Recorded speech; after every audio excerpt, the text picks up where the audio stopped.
All right, I'm really excited to have this conversation with Tiahna Pantovich, our Maryland state leader, who I just think is an awesome human being, a very interesting person.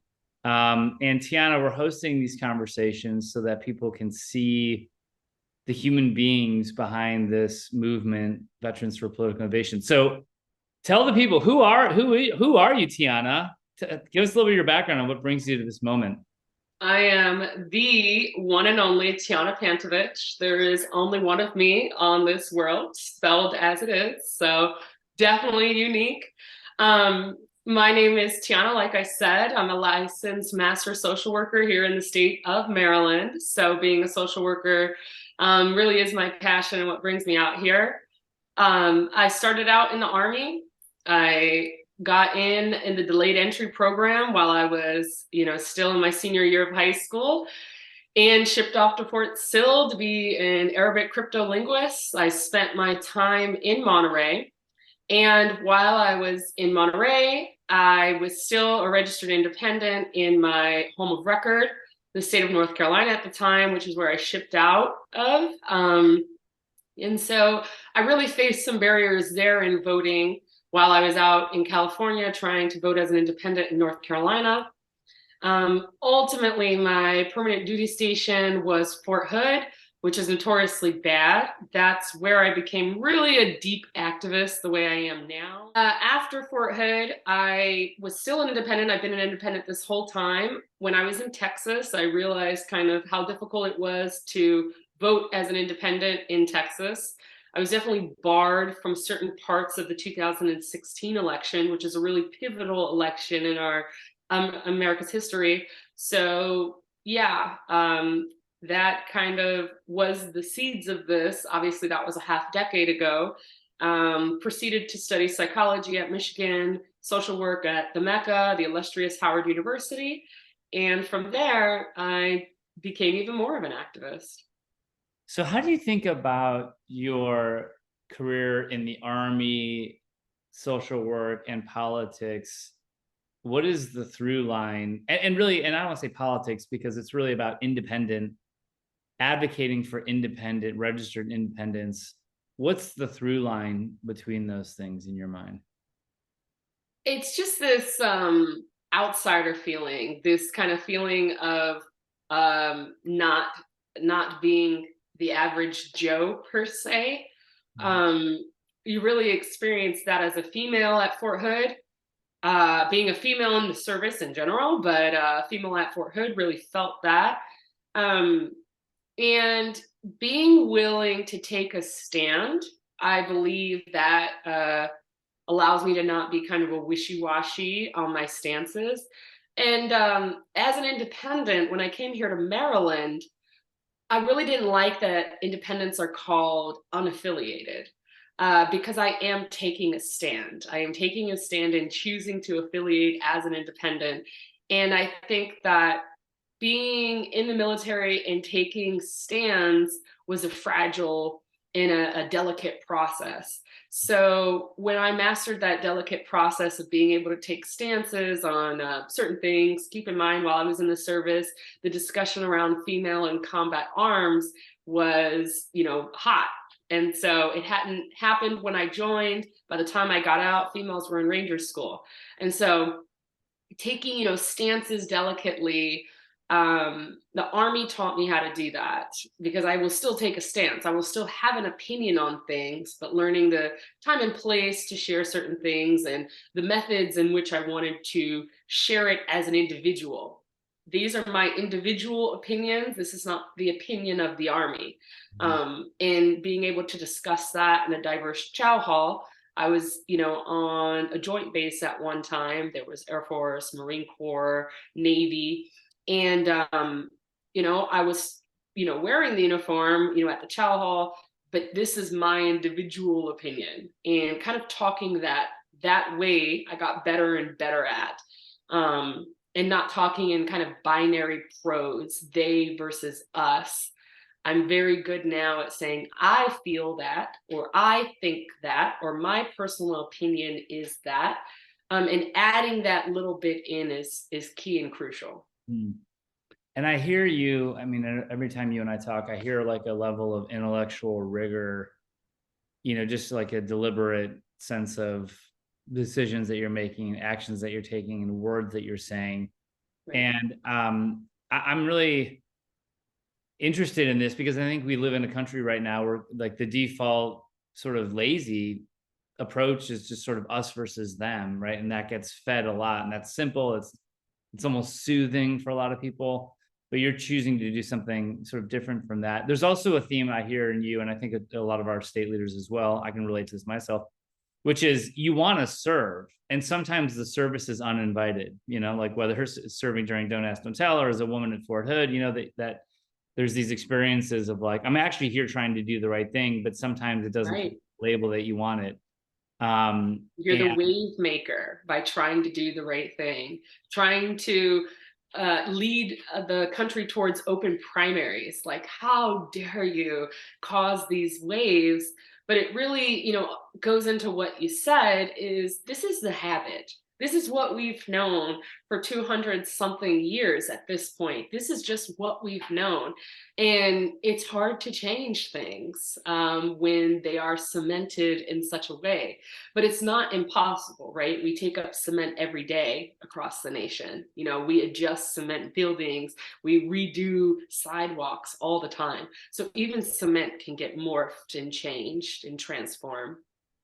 what got you interested in election reform specifically? And the reforms that we talk a lot about final five voting.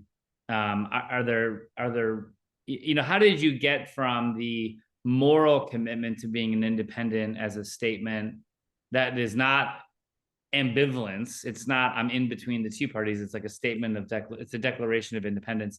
How'd you get from that into election reform? What excites you about this work? Really, my experiences through the electoral processes. So, understanding while I was at Fort Hood, I could not participate in the primaries. And so I was pretty upset. I was pretty upset at the turnout. I wasn't happy with our two final options in the election of 2016.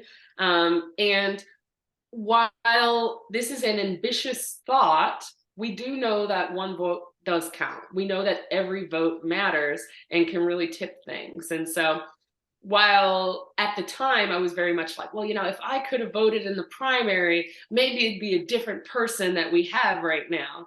Um, Now that's ambitious at the time, but it really it played to the point of it. I didn't get to participate in the primaries, and now I'm unhappy with the results. Mhm. That might have been different if I had the opportunity to participate, was able to come to the logical conclusion that I casted my vote. However, my choice did not win, and now I have these options. However, I was not included in the primary process, and so I kind of felt left out and unhappy with the process.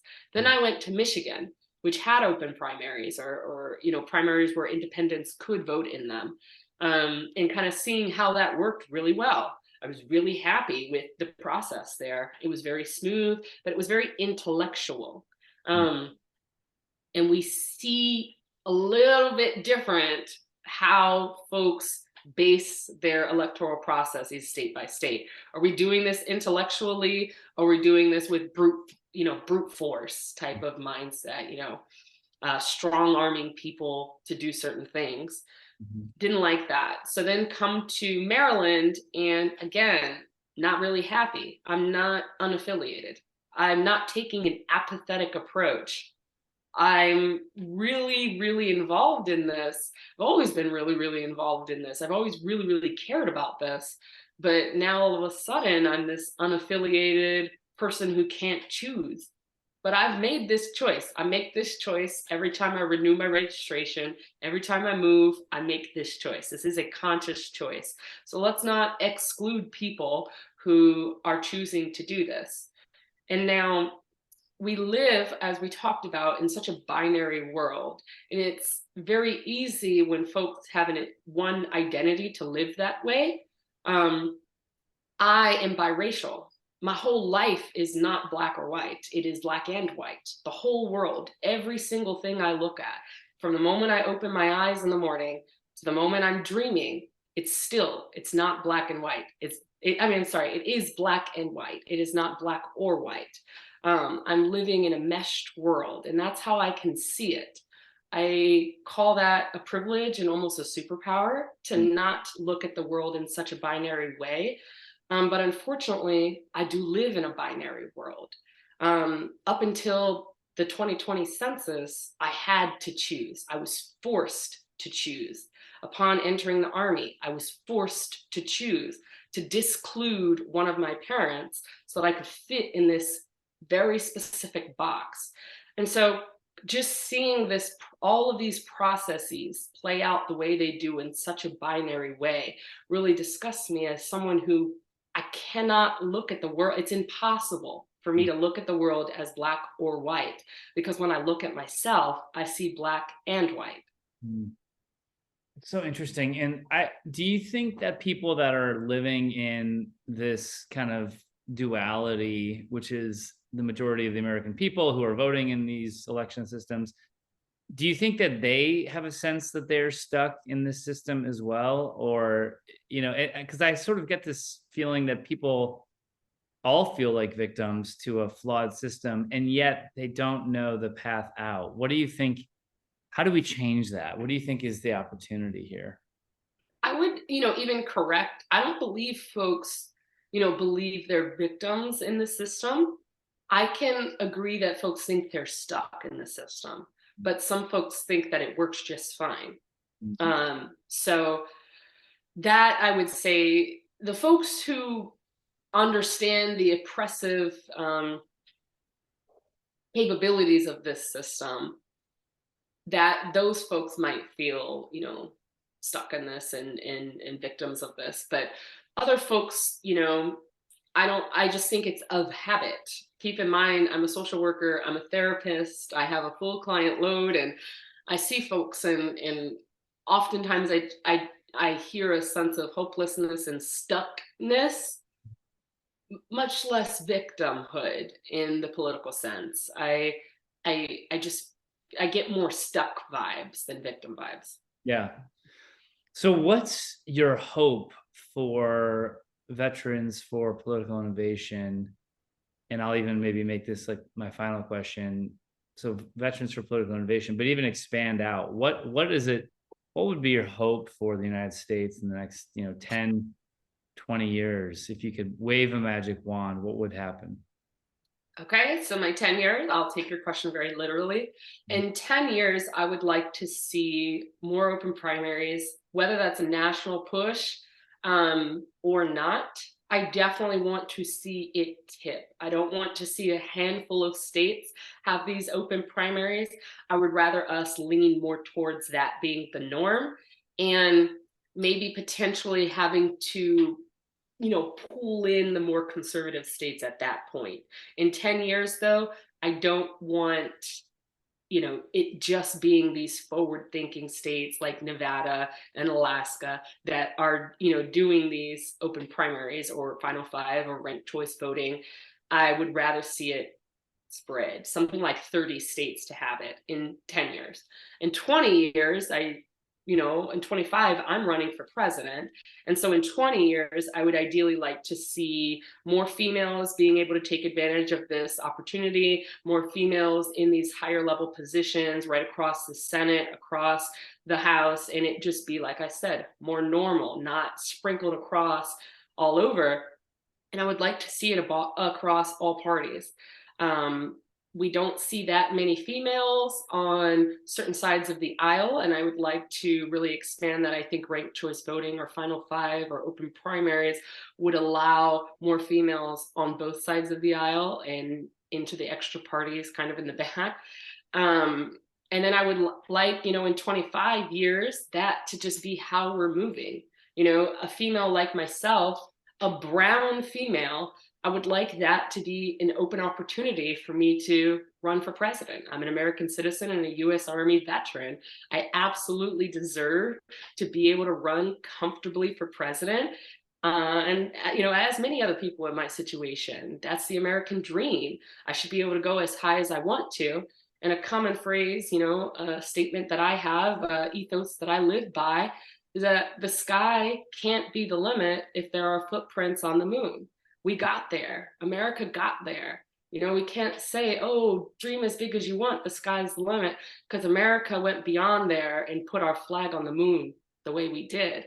So let's dream big. That's my mindset, is let's make this more normal, more average, not a niche thing where super political people are really involved in it. I'd like, as I said, the average Joe to be able to feel like they're comfortable being an independent, talking about being an independent.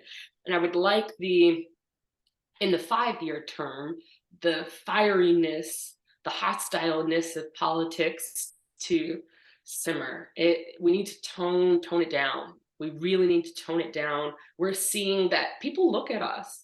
America is the statement. We're the best country in this goddamn world, and I believe in that.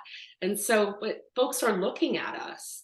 And we saw what happened, on our capital, then happen in Brazil's capital. Very similar, and we got to do better because we're the example.